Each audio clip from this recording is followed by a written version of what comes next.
Good morning everyone, this is M4J and welcome back to the channel, where today we are going to be talking about the TVP VTU, the Tier 8 Czechoslovakian medium tank. Now before we get into the gameplay, I'm going to go through and look at the upgrades to show you which upgrades you should mount first whenever you are grinding down this line towards the TVP 5051. I'm going to go through the characteristics, and then we're going to take a look at the equipment and see which equipment we should mount. So first off, upgrades. So unlike the other two European branches, the Czechoslovakian medium line actually has fairly intricate module research trees. So as you can see on the TVP VTU here, it has 3 guns and 3 engines as well. So what I always suggest doing whenever you're upgrading any tank, doesn't really matter what it is, always go for the turret first. I don't always go for the turret first, like on my light tanks, for example, but most of the time I will go for that turret first. And here's why. Because like on the TVP VTU, whenever you get this upgraded turret, it has, it's going to give you more health, it's going to give you slightly better armor, and while 20 extra millimeters of armor isn't very much, it is the difference between an ISU 152 only splashing your turret and actually penetrating. And also, besides that, the upgraded turret also turns faster, gives you more view range, and also increases your damage per minute with that stock gun. Next, after I got that upgraded turret, I would recommend going for the engine and the tracks. Now you might be asking, what about this gun, the 100mm gun? My suggestion, don't use it. Here is why. The 88mm gun has pretty nice accuracy. It actually has a little bit more damage per minute than the 105mm Top Gun. Only 96 more, but it is a little bit more. Has a pretty decent reload time as well. And the penetration's 194, so it's nothing spectacular, but it is not bad for a stock gun. However, this 100mm gun, it has worse accuracy, worse DPM than that 88mm gun. It also has much worse penetration at 175. 175 is not fantastic. It'll work for a Tier 8 medium tank, but it's not something you want to hang on to. You really don't want that 175mm penetration. On the bright side, it does have 250mm heat rounds. 250 penetration heat rounds, I should say. And it does give you that alpha damage, which can kind of get you in the mood on how to play this tank. But regardless, I do not recommend using this 100mm gun. I suggest staying with the 88 until you finally research that top gun. So next, the characteristics of the tank. It actually has pretty decent health at 1,450 base. It's not great, but it's nothing special, but it's not bad either. It will help a lot since you don't have that much armor, as we can see here. Only 90mm in the hull and 45 in the sides and 40 in the rear. That means pretty much everything that has a 105mm gun or even a 100mm gun will be able to HE in the side, so you do have to take that into consideration. You can angle the front of your hull and possibly get a few bounces. I wouldn't suggest like angling head on, but if you can hide your sides behind a building and stick your front out at an angle, you may be able to get some bounces, but I definitely don't recommend relying on that. You can get some troll bounces, of course, like all tanks can, but again, you really don't have any armor. It has a pretty good view range of 302 meters, and the camo rating, nothing spectacular there with only 37%. Now the firepower is where this tank really shines. Damage per minute, it's 2,200, nothing absolutely spectacular, but you can make it work. It has 225mm penetration on its standard armor-piercing round with this 105mm gun. This means you will be able to penetrate most heavy tanks with absolute ease. Even Tier 9 heavies, you can just load the gold and you'll go through them all day long with 285 APCR penetration rounds. The high explosive penetrates 60mm and does 420 alpha, so if you get into a situation where there's like a T-49 trying to circle you, loading the HE right then is very helpful, and you can take them out very quickly with those very nice HE rounds. It also has pretty decent accuracy at .308 dispersion, and the aim time, it's not that great at 4 seconds. 6 degrees of gun impression means that you have to work those ridge lines carefully and make good use of what little gun impression you have. Next, on mobility, your top speed is 60, which is really nice. You do have a pretty decent power to weight ratio of 22 horsepower to ton, so it takes a little bit to speed up, especially on that soft terrain, but whenever you do get up to speed, you're very mobile with the 60 degree, or pretty much a 61 degree a second turn rate, and a 50 degree turret turn rate as well. And that 805 horsepower engine means that it can get you out of several sticky situations. And while I don't suggest ramming anything in this tank, it doesn't have great armor and it's still not that heavy. If it does come down to it, you can ram some light tanks and even the ML1 and be able to overmatch it fairly easily.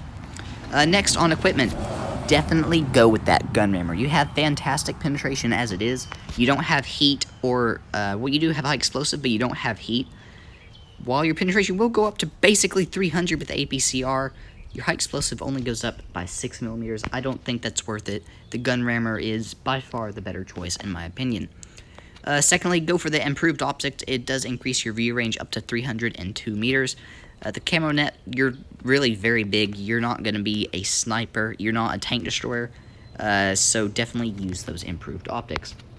Next, you want to have the enhanced gun laying drive with a fort. That way your aiming time will drop down, as it does have a very long aim time.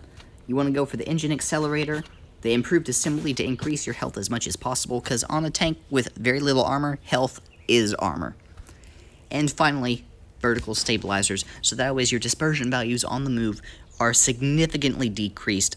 I wouldn't recommend shooting on the move, but if you do have to, it is very helpful. So now we're going to take a look at some live battles in this tank, and I'm going to show you how to play it, and hopefully I'm not going to go and completely bomb. Alright, so how exactly do you have to play the TVP VTU? It is a very, very difficult tank to play. I am not going to lie. I'm not the greatest player in it. I don't do that well. I have some really nice games, but I don't do that well. I like to be aggressive, and I like to affect the outcomes of my games and make sure that we are going to win. It's very difficult to do that in this tank, especially whenever you are a bottom tier in a map that requires gun depression. Because you don't have the gun depression, you don't have the armor. You have the view range, but you don't have the camo rating.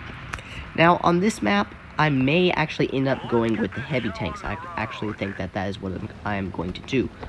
I don't normally recommend going the heavies and your mediums, but the TVP, it seems to actually work for it on occasion. Not all the time, but it does seem to work. My mediums, I'm not going to go and fight a Patton or a Standard B with my TVP and go front line.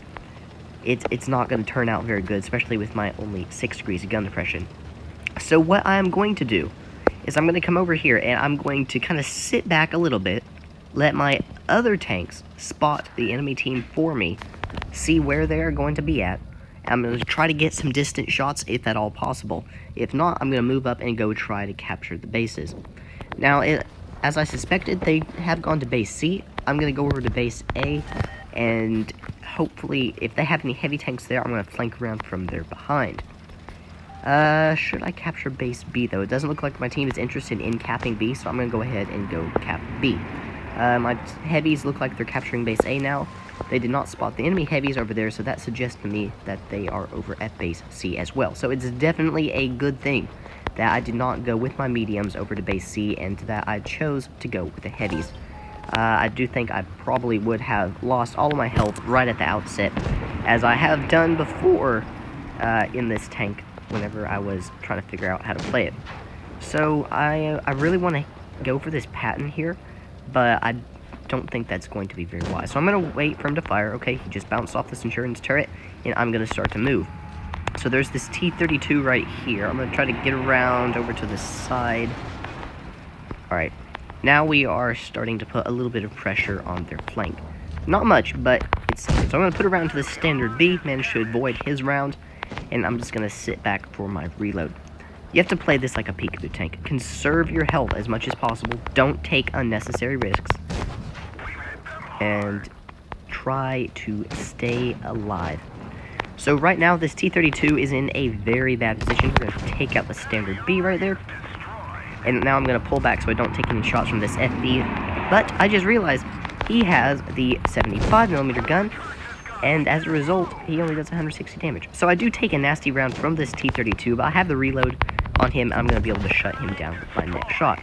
So it's now a 5 versus 5. There's 4 tanks over there. I want my team to go for this Patton over here because he's all alone. But I don't want to push him by myself because that is not going to go well. So what I'm going to do, I'm going to drop down and... Okay, yeah, but I did not expect to fall back. Okay, so I drop down there. I want to take out this STI, but now I've got to worry about this Patton. The STI is gone. They're both TDs are over there. And I do not have any help, and this Patton has a much better DPM than I do. Unfortunately, I'm going to die here. I get one more round off into this Patton before he takes me out. So, yeah, that was a bit of a misplay. I probably should have turned around with my team and gone back that way. I seriously thought the Centurion was going to come with me. I did see him turning around there. What I could have done is, again, I could have gone with the Centurion and stayed alive a little bit longer. But at the same time, I really wanted to be able to get behind the STI. Not necessary. I made a misplay there. I'm going to acknowledge that. That cost me my life. But we still managed to win, so I'm not going to complain about it all that much. We did just under 2,000 damage, I believe. Let's see here. Yep, I did 2,000 damage, got 2 kills, managed to finish second on our team damage-wise and third in experience. So I am not going to complain about that being a top-tier matchup. So, I'm going to do another round real quick. Obviously, Mine Ruins, it's not a great map. It's very difficult to use this tank because of that limited gun depression. So you have to figure out how to use the terrain to your advantage. Now here we are the top tier that do have a couple of tier 7s there. I don't want to go to base C. I tried pushing over there and spotting in this tank before. It did not go well. My camo rating was not good enough, and I got spotted right off the bat, and I'm not going to risk that again. So, again, I'm going to go push with my heavy tanks here. Just kind of lend a little bit of support to them and use them as kind of a meat shield, if you will. So I'm going to go to base A and see what I can do over here. Now, the good thing about this map is that you don't have to have so much gun depression whenever you're going to the base A side. So I'm just going to kind of give this Annihilator a bit of a speed boost, and never mind, I'm just starting to block him now. So, he's over here. I like to come over to this position I'm in now. I need to avoid this Ferdinand. As you can see, I'm able to penetrate the Ferdinand very easily in the hole. What am I trying to do? I'm trying to side scrape in a massive blob of Czech steel. Managed to put another very nice round into the top of that Ferdinand.